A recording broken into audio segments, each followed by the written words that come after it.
हो गया। Good morning class. इससे पहले वाले क्लास में आपको कहाँ तक बताए थे? आर्टिकल 124 सुप्रीम कोर्ट का गठन, 125 वेतन, 126 कार्यकारी मुख्य न्यायाधीश, 127 एडहॉक जनरल, 100 एडहॉक जज, 128 रिटायर्ड जज, 129 अभिलेख न्यायालय। यहाँ तक बता दिए थे। इसके बाद थोड़ा सा नेट प्रॉब्लम आ गया था। अभिलेख न्यायालय का मतलब क्या था? सुप्रीम कोर्ट का हर एक डिसीजन अपने आप में एक कानून बन जाता है। उसी को क्या कहते हैं? नजीर या अभिलेख के नाम से जानते हैं। 129 में कोई प्रॉब्लम नहीं ना था। 130 बताना था। 130 क्या बताना था बाबू? 130 बताना था।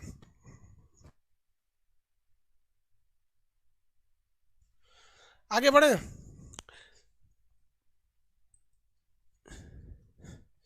देखिए, हम आपको बताना था 130 नंबर सुप्रीम कोर्ट का स्थान। यहीं पे आके वो फंस गया था टॉपिक। सुप्रीम कोर्ट का स्थान वाले टॉपिक पे आकर ये चीज फंस गया था। नेट नहीं चल रहा था, वो बताना था। तो ये बता देते हैं आप लोग को। आगे बढ़े। देखिए, आर्टिकल 130 सुप्रीम कोर्ट का स्थान। सुप्रीम कोर्ट का स्थान आपको पता है कि ये कहाँ है? दिल्ली में, दिल्ली में। लेकिन अगर भारत के मुख्य न्यायाधीश कौन, चीफ जस्टिस ऑफ इंडिया, जाकर किसको बोले? राष्ट्रपति साहब को बोले कि देखिए बहुत लोगों को दिक्कत होता है, एक काम कीजिए राष्ट्रपति महोदय, आप इसका स्थान जो है ना किसी और जगह शिफ्ट कर दीजिए या इसका ब्रांच खोल दीजिए। तो राष्ट्रपति ऐसा कर सकते हैं। जैसे मान लीजिए भारत यहाँ अब आप अगर ध्यान से देखेंगे तो दिल्ली यहाँ पर है, यह है दिल्ली। यहाँ के लोगों को काफ़ी प्रॉब्लम होता होगा। तो भारत के मुख्य न्यायाधीश जो है चीफ जस्टिस ऑफ इंडिया, ये किसको कहेंगे? राष्ट्रपति को कहेंगे। तो राष्ट्रपति इसका एक ब्रांच कहाँ खोल सकते हैं? हैदराबाद में खोल सकते हैं। हालांकि इसका एक ब्रांच होना भी चाहिए, कहाँ पर? हैदराबाद में होना चाहिए, लेकिन अभी ब्रांच नहीं है। लेकिन क्या हुआ था बहुत साल पहले कि सुप्रीम कोर्ट के कुछ जजेज ने कहे थे कि हम 8-10 जज कहाँ आ रहे हैं? हैदराबाद आ रहे हैं अगले महीने। वहाँ जो मामले हैं, जो सीरियस मैटर है, उसको एक जगह रखा जाए, हम यहाँ सुनवाई करेंगे। तो एक बार इसका स्थानांतरण हुआ था हैदराबाद के लिए, एक बार जम्मू कश्मीर के लिए हुआ था। लेकिन वो परमानेंट नहीं हुआ था, कुछ जज बस वहाँ गए थे, जैसे हम लोग कैसे सेमिनार वगैरह में जाते हैं। तो ये सुप्रीम कोर्ट का स्थान है। कहाँ पर स्थान है? तो दिल्ली में स्थान है। इस स्थान को बदलने का अधिकार किसे है? राष्ट्रपति को है। ब्रांच खोलने का अधिकार राष्ट्रपति को है। लेकिन इसके लिए उन्हें चीफ जस्टिस ऑफ इंडिया का लिखित सलाह चाहिए होता है, अदरवाइज वो नहीं खोल सकते हैं। तो 31 तक तो बता दिया आप लोग को, किसी को दिक्कत नहीं था। अब 31 के बाद आया था, सॉरी 30 तक बता दिए। अब 30 के बाद आएगा 31, आर्टिकल 31। ये यूपीएससी में भी क्वेश्चन पूछा था। यूपीएससी में ये क्वेश्चन को पूछा हुआ था। आर्टिकल 31 पीडीएफ अपलोड हो गया। देखिए पीडीएफ बाबू अपलोड कर दिया, अभी जस्ट किए।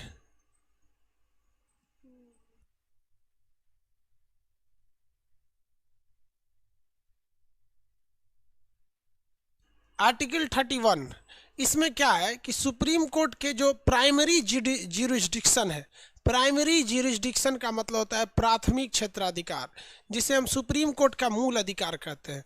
तो सुप्रीम कोर्ट का मूल अधिकार, जैसे हम लोग को कुछ मूल अधिकार प्राप्त है ना, जो हमसे कोई नहीं छीन सकता है, वैसे ही सुप्रीम कोर्ट का एक मूल अधिकार है जिसे हम लोग प्रारंभिक अधिकार कहते हैं। प्रारंभिक अधिकार के नाम से जानते हैं। किसी को कोई दिक्कत नहीं है? देखिए, प्रारंभिक अधिकार के नाम से हम लोग इसे जानते हैं। ये ऐसा अधिकार है जो केवल और केवल सुप्रीम कोर्ट के पास है। यानी वैसे मुकदमे जो आप चाह कर भी किसी और कोर्ट में नहीं ले जा सकते। जनरली क्या होता है कि जहाँ पर कोई क्राइम या जो भी विवाद हुआ है, उस जगह के ही कोर्ट में वो मैटर जाता है। डिस्ट्रिक्ट कोर्ट में जाएगा, फिर हाई कोर्ट में जाएगा, फिर सुप्रीम कोर्ट में जाएगा। लेकिन सुप्रीम कोर्ट के कुछ ऐसे अधिकार हैं जिन्हें हम लोग आरंभिक अधिकार कहते हैं। ये मामले सीधे सुप्रीम कोर्ट में जाते हैं, इसके अलावे ये कहीं और जा ही नहीं सकते हैं। अब इसमें कौन कौन से विवाद आने चाहिए? कौन कौन से विवाद आएंगे भाई? अजय कुमार, पॉलिटी का प्रिंट पीडीएफ दीजिए। प्रिंट पीडीएफ चाहिए? अब ये पता नहीं कौन सा पीडीएफ डाले, हमको भी पता नहीं है हाथ वाला है कि प्रिंट वाला है, देख लेंगे हम। बट अगर मान लीजिए प्रिंट वाला नहीं रहेगा तो एक दिन और रिवाइज कीजिएगा, उसको प्रिंट वाला भी दे देंगे। आगे देखिए यहाँ पर एक आदमी कर आर्टिकल 129 नहीं हुआ था, 129 हुआ था या नहीं, अगर हुआ था तो यस बोलिए, नहीं हुआ था तो नो बोलिए। आर्टिकल 129 अभिलेख न्यायालय हो गया था। अब आप बताइए यस या नो 129।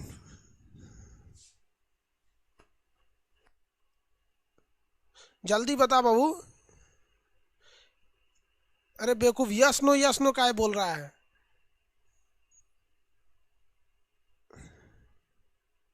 अरे बेवकूफ, तो आधा यस बोल रहा है आधा नो बोल रहा है। यस हुआ था, आधा नो बोलता है।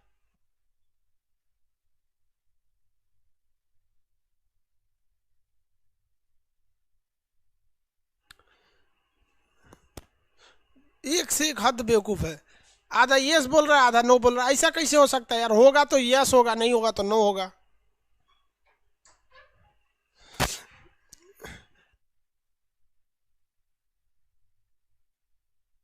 एक सेकंड हम खुद चेक कर लेते हैं। तू लोग भाई किसो काम का नहीं, आधा देखो, आधा यस बोल रहा है आधा नो बोल रहा है। देख लेते हम खुद चेक करके देख लेते हैं। पॉलिटी प्रीवियस क्लास,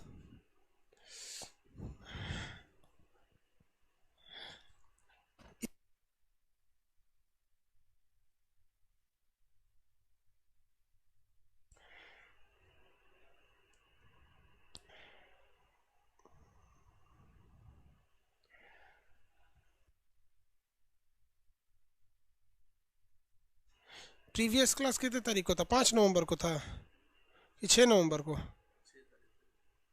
तो 6 तारीख को तो दो दो चीज दिखा रहा है, 5 तारीख को ये दिखा रहा है 0 मिनट 0 मिनट।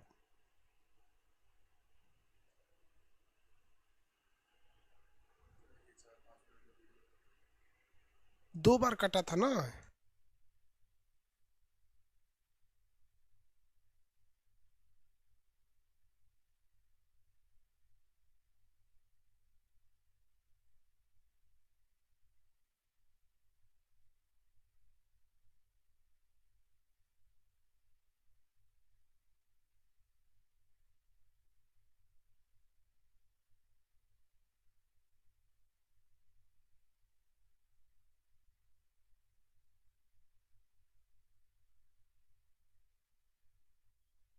चलो देखो, आधा बोलता है यस आधा नो, आधा ही गया था। देखिए आर्टिकल 129 समझा देते हैं। 129 नहीं था, चलिए आर्टिकल 129 समझा देते हैं। देखिए सुप्रीम कोर्ट जो भी डिसीजन देती है, सुप्रीम कोर्ट का जितना भी डिसीजन है, वो सुप्रीम कोर्ट का डिसीजन क्या बन जाता है? अभिलेख बन जाता है। क्या बन गया? अभिलेख। इसे हम लोग कहते हैं उर्दू में नज़ीर, इंग्लिश में कहते हैं court of record. Code of record. चलिए बहुत ध्यान से समझ जाइए, इसको छोटा सा टॉपिक है अभिलेख न्यायालय। बस करिए, आप लोग से कोई चीज़ का पोल कराना है, मतलब आप लोग एग्जिट पोल देके चल जाते हैं लोग, हाँ कि ना हाँ कि ना। देखिए अभिलेख न्यायालय का मतलब क्या आता है? सुप्रीम कोर्ट ने जो जो आदेश दिया वो आदेश एक नया कानून बन जाता है। तो आप उसे आदेश न समझ के आप उसे क्या समझेंगे? एक कानून की तरह ट्रीट करेंगे। जैसे सुप्रीम कोर्ट ने किसी मुकदमे में, सुप्रीम कोर्ट ने किसी मुकदमे में यदि किसी अपराधी को फांसी की सजा दिया है, तो अगर वही वैसा ही क्राइम दोबारा होता है, जैसे मान लीजिए कि कोई मेरे क्लास में आया टीवी फोड़ के चल गया, ये इतना महंगा डिजिटल बोर्ड है, इसको फोड़ के चल गया, तो हम केस करेंगे हाई कोर्ट, डिस्ट्रिक्ट कोर्ट, उसके बाद जाएगा डिस्ट्रिक्ट कोर्ट, मान लीजिए सुप्रीम कोर्ट में जाए, और सुप्रीम कोर्ट ने कहा कि खान सर का जितना का टीवी था उसके दुगुना दाम लीजिए। तो सुप्रीम कोर्ट का आदेश क्या था? जितना मेरा था उससे दोगुना, पहला जो मेरा था इतना इसलिए दीजिए कि मेरी क्षतिपूर्ति हो जाए, उसके अलावा दुगुना दीजिए ताकि उसका जो इतने दिन से खान सर केस लड़ रहे हैं इससे फायदा हो। तो ये एक कानून बन जाएगा कि अगर कोई किसी के सामान को नुकसान पहुंचाएगा ना, तो उसका दुगुना वसूला जाएगा।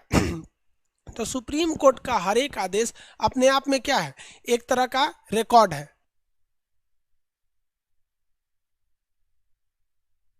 सुप्रीम कोर्ट का हर एक आदेश के अपने आप में एक नजीर या रिकॉर्ड है। इसीलिए कहा जाता है कि सुप्रीम कोर्ट को इतना जघन्य सजा देना चाहिए कि वो क्या बन जाए, एक नजीर बन जाए, एक अभिलेख बन जाए, यानी एक रिकॉर्ड बन जाए, ताकि आने वाले भविष्य में अगर कोई उस घटना को दोहराएगा तो वैसी ही सजा दी जाएगी। जैसे अगर निर्भया के दोषियों को गैंगरेप किया था उन लोगों ने, फिर उसकी जान ले लिया लोग, तो ऐसे को फांसी की सजा दी थी। तो एकदम कंफर्म समझिए कि हिंदुस्तान में अगर कोई और गैंगरेप होता है और लड़की मर जाती है तो उसको फांसी ही दिया जाएगा। अगर उसका वकील होशियार है तो वो सुप्रीम कोर्ट का वर्डिक्ट यानी फैसला सुनाएगा कि देखिए आपने उन दोषियों को फांसी की सजा दी थी और आप एक रिकॉर्ड की तरह काम करते हैं, यानी आपकी ये सजा क्या बन चुकी है, एक नज़ीर बन चुकी है। इसलिए सुप्रीम कोर्ट कोई भी फैसले को देने से पहले ये 10 बार सोचता है कि जो हम फैसला जो दे रहे हैं ऐसा ना हो कि फैसला गलत हो जाए, क्योंकि आगे जाके ये फैसला एक कानून बन जाता है। समझ में आ रहा है कि नहीं आ रहा है? फैसले क्या बन जाते हैं, कानून बन जाते हैं। किसी को दिक्कत, ये चीजें समझा दिए थे उनको जो लाइव में थे, उनको जो लाइव नहीं थे उनको लिए दिक्कत हो रहा था।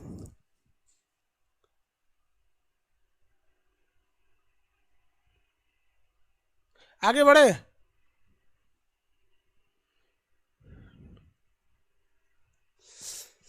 ये नजीर वाला हो गया। क्या हो गया नजीर? नजीर मतलब क्या होता है, सेम वैसा ही चीज आगे जाके कानून बन जाएगा। आगे देखिए, तो 129 तो समझ गए नजीर, 130 समझ गए स्थान। अब ये समझिए 131, ये इंपॉर्टेंट बहुत ज़्यादा है। 131 आर्टिकल 131 बहुत ज़्यादा इंपॉर्टेंट है। आर्टिकल 131 बहुत ज़्यादा इंपॉर्टेंट है।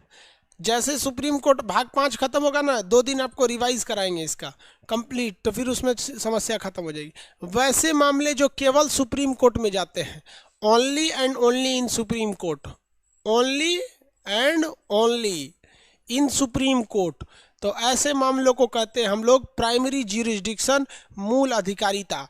वैसे मामले जो केवल और केवल कहाँ जाएंगे, सुप्रीम कोर्ट में जाएंगे। ऐसे कई मामले होते हैं जो डायरेक्ट सुप्रीम कोर्ट में जाते हैं।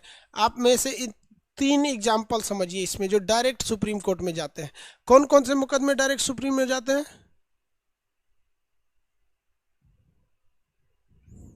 देखिए, पहला मामला, अगर कोई स्टेट है, उस स्टेट का विवाद किसी दूसरे स्टेट से हो जाए तो ये कहाँ जाएगा, सीधा सुप्रीम कोर्ट में। सीधा सीधा कहाँ जाएगा, सुप्रीम कोर्ट में, उस राज्य के हाई कोर्ट में नहीं जाएगा। जैसे यूपी से गंगा नदी निकलते हुए बिहार में जाती है, उत्तराखंड में निकलती है, फिर यूपी जाती है, फिर बिहार में जाती है। योगी आदित्यनाथ कह रहे हैं कि हम गंगा नदी को रोक लेंगे, बिहार में जाने नहीं देंगे। बिहार में बहुत ज़्यादा सिंचाई परियोजना गंगा नदी पर आधारित है, तब क्या होगा? तो ऐसे मामले केवल और केवल कहाँ जाएंगे, सुप्रीम कोर्ट में जाएंगे। या फिर कोई स्टेट गवर्नमेंट किससे लड़ जाए, सेंट्रल गवर्नमेंट से लड़ जाए, सेंट्रल गवर्नमेंट से लड़ जाए, तो इसमें ऐसे मामले कहाँ जाएंगे, सुप्रीम कोर्ट में। जैसे अभी देखिएगा तो महाराष्ट्र में ऐसा विवाद चल रहा है। महाराष्ट्र में अर्नब गोस्वामी को क्या कर लिया गया है, गिरफ्तार कर लिया गया है। अर्नब गोस्वामी को, अर्नब गोस्वामी क्या कर रहे थे, मुझे 302 चाहिए, सोच रहा उन्हीं पे लगा दिया 302। देखिए मामला क्या है, ध्यान से समझिएगा। अर्नब गोस्वामी का रिया चक्रवर्ती पर किस चीज का मुकदमा है? रिया चक्रवर्ती पर अटेम्प्ट टू मर्डर। इन पर आरोप है कि रिया चक्रवर्ती ने सुशांत सिंह राजपूत को आत्महत्या करने के लिए उकसाया। ठीक है। अर्नब गोस्वामी जो है, अर्नब गोस्वामी, इन पर क्या है कि इन पर भी आरोप है कि एक नाइक, अनवय नाइक थे और उनकी पत्नी, और अभी कोई उनकी बेटी, शायद अर्चना की क्या नाम है, उनकी बेटी बची है। तो अर्नब ने उनसे 93 लाख रुपए ले लिए थे और नहीं दिया, ऐसा उन पर आरोप है। जबकि अगर आप देखेंगे कि सुशांत सिंह राजपूत के मैटर को काफ़ी लंबा हो गया, सीबीआई भी ले चुकी है, और एम्स का जो रिपोर्ट था उसने कहा था कि आत्महत्या, मर्डर नहीं था, ये आत्महत्या थी। अब आगे इन्वेस्टिगेशन सीबीआई करेगी कि आत्महत्या के लिए रिया ने प्रेरित किया था या नहीं किया था, ये अलग मैटर है। लेकिन सुशांत सिंह राजपूत का जो एम्स की रिपोर्ट थी, आगे बढ़ते हैं हम लोग, वही केस किस पर लगा हुआ है, अर्नब पर लगा हुआ है। तो लोग कह रहे हैं कि ये महाराष्ट्र सरकार ने जानबूझ के किया है। थोड़ा अर्नब गोस्वामी का पुराना स्पीच समझेंगे ना, तो क्या बोले थे, क्या कर लोगे उद्धव ठाकरे, बहुत बड़े जागीरदार हो, उकर दिया उद्धव ठाकरे उनको। कभी भी आप गवर्नमेंट के खिलाफ अगर जाइएगा ना तो गवर्नमेंट बैंड बजा देगी आपकी, इतना तो याद रखिएगा। चाहे वो किसी गवर्नमेंट की बात करेंगे, चाहे वो यूपी में बोले रहते ना कि क्या कर लोगे योगी आदित्यनाथ योगी आदित्यनाथ बताए रहते कि तुम क्या कर लिए रहते, गाड़ी पलट गई रहती अभी तक। तो इसलिए कभी भी गवर्नमेंट के खिलाफ नहीं बोलना चाहिए, गवर्नमेंट के पास बहुत ज़्यादा पावर है। हाँ, आप अगर गवर्नमेंट गलत है तो ठीक है, नहीं तो ओवर स्मार्ट बनिएगा ना तो गवर्नमेंट के पास बहुत हथकंडा होता है। तो अभी क्या है कि महाराष्ट्र में सीआईडी है। देखिए, अर्नब का केस किसके पास चला गया है? स्टेट गवर्नमेंट के सीआईडी के पास चला गया। और रिया का केस कौन देख रही है? सुशांत सिंह का केस कौन देख रही है? सीबीआई देख रही है।